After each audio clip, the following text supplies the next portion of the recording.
మొత్తానికి ఈ తేనె అయితే తీసేసా.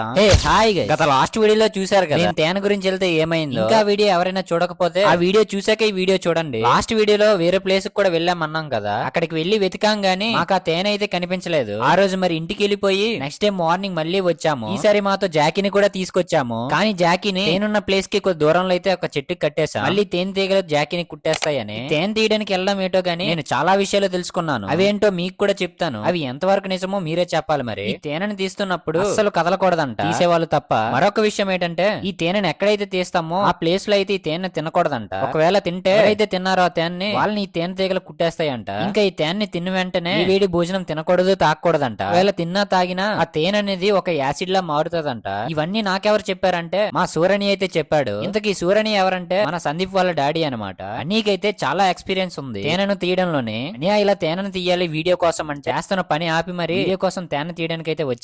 తేనెను మొత్తం తీసాక అన్ని చేయి చూడండి మా తేనె అంటిసింది. మొత్తానికి మేము తీసిన తేనె అయితే ఇదనమాట. తీసిన తేనె మొత్తం ఇలా ఒక కవర్లు అయితే వేసుకున్నాం. ఈ తేనెని చూస్తుంటే ఎప్పుడు తినేద్దామని ఉంది. అలా ఈ తేనె పట్టుకొని ఒక ప్లేస్ లో కూర్చొని ఈ తేనె అయితే తిన్నాము. టేస్ట్ గురించి అయితే చెప్పక్కర్లేదు, నెక్స్ట్ లెవెల్ అనుకోండి. ఇలా మీరు ఎప్పుడైనా తినుంటే కామెంట్ అయితే చేయండి. అక్కడ కొద్ది తిని మిగిలిన తేనె అయితే ఇంటికి పట్టుకెళ్ళాం. మరొక వీడియోతో మళ్ళీ కలుసుకుందాం. అప్పటి వరకు బై బై.